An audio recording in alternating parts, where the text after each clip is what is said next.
Wow কি বৃষ্টি, যদি ভিজতে পারতাম। আসসালামু আলাইকুম, নতুন একটা ব্লগ নিয়ে চলে আসলাম আপনাদের সাথে শেয়ার করতে। তো সেই দিন আমরা প্রচণ্ড বৃষ্টিতে ভিজেছিলাম, অনেক দিন ধরে ইচ্ছা ছিল বৃষ্টিতে ভেজার। তো ফাইনালি আজকে প্রচণ্ড বৃষ্টি দেখে প্রথমত আমার মাথায় আসেনি, আমার বোন ফোন দিয়ে বলল চল ভিজি। তো আমি মূলত বাসায় চা এবং ঝালমুড়ি বানিয়েছি। বৃষ্টি পড়লে তখন একটু মন চাই কিছু খাই, ভাজা পোড়া হলে তো আরও বেশি কেমন জানি ইচ্ছে করে একটু একটু খাই। তো এরপর আমি আসলে বাজারে গিয়েছিলাম, বাজার থেকে টুকটাক বাজার করে এনে আমার বোন যখন বলল যাওয়ার জন্য ভেজার জন্য, আবার বৃষ্টি চলে যাবে সেজন্য তড়িঘড়ি করে চলে গেলাম। তো আমাদের এটা হচ্ছে ছাদের উপর থেকে, সচরাচর আমি ছাদে আসি না। আমার বিল্ডিংটা হচ্ছে পুরোটাই 8 তলা, ছাদ হচ্ছে একদম 7 তলাতে আর হচ্ছে 6 তলাতে। এটা ছিল 6 তলার ছাদ। তো প্রথমে ওখানে আসলাম, আসার পরে দেখলাম পানি জমে এত পরিমাণে পিচ্ছিল হয়ে আছে, শ্যাওলা জমে খুবই ভয়ঙ্কর অবস্থা। তো ভাবলাম এখানে বেশিক্ষণ থাকলে যে কোনো সময় একটা বিপদ ঘটতে পারে, মজা করতে এসে তখন সাজা ভোগ করতে হবে। সো আর দেরি না করে উপরের ছাদে চলে গেলাম। তো ওটাতে প্রথমে যাইতে চাই না, যে আসলে ওটাতে রেলিং নাই, তো ওটা একটু রিস্কি হয়ে যায়। এই যে দেখেন খুবই পিচ্ছিল, পা দিলে মাত্র যেন একদম চলে যায়। তো আমরা একদম 8 তলায় চলে আসলাম। এই যে দেখেন রেলিংটা নাই কিন্তু। তো দুই বোনে মিলে বেশ কিছু মজার কিছু ক্লিপ নিলাম। আসলে লাইফে কিছু এনজয় করতে না পারলে আসলে ভালো লাগে না। আমার কাছে সবসময় প্রতিটা মুহূর্ত একটু আনন্দপূর্ণভাবে যাপন করতে বেশি ভালো লাগে। তো বাচ্চাদেরকেও নিয়ে আসছিলাম, আমার মেয়েদেরকে ভিজতে মানা করেছি, যেহেতু ওরা সবে মাত্র ওষুধ থেকে উঠেছে, জ্বর ডেঙ্গু এগুলা থেকে উঠেছে।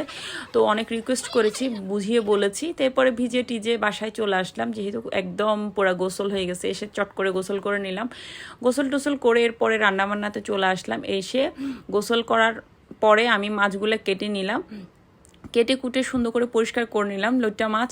তো বাজারে গিয়েছিলাম আসলে, আর কিছু পাই নাই, তো এটা পেয়েছি, চলে আসছি যেহেতু প্রচুর বৃষ্টি। তো আমি মূলত কাঁচামরিচ দিয়ে রান্না করি, ধনে পাতা ছিল না, কাঁচামরিচ দিয়ে রান্না করি, আর কাঁচামরিচের পেস্টও ছিল না। তো এইভাবে রান্নাবান্না করলাম। দুপুরে দেখলাম একটা গিফট চলে আসলো, অনেকবার বলেছিল খেতে যাওয়ার জন্য, তবে আজকে দেখলাম ফাইনালি। বৃষ্টি তো, বৃষ্টির সময়টা একটু খাওয়া দাওয়া খেতে ভালোই লাগে, কি বলেন? ইয়াম্মি।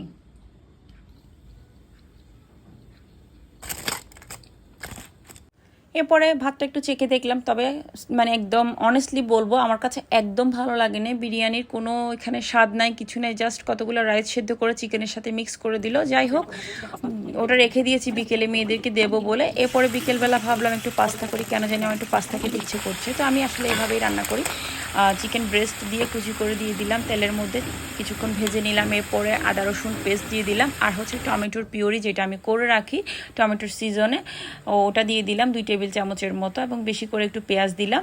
দিয়ে এখন ভালো করে সময় নিয়ে কষাবো। ভাবলাম একটু ঝাল ঝাল করে খাবো, অনেকগুলো মরিচ দিয়েছি, তবে বিশেষ কারণ মরিচগুলো এক ফোঁটা ঝাল ছিল না, অনেকগুলো মরিচ দিয়েছি, পরে চিলি ফ্লেক্সও দিয়েছি। এরপরে ভালো করে কষিয়ে এখানে দিয়ে দিলাম স্বাদে ম্যাজিক মশলা, আর কোনোটা দিচ্ছি না, যেহেতু আমি এভাবেই রান্না করি।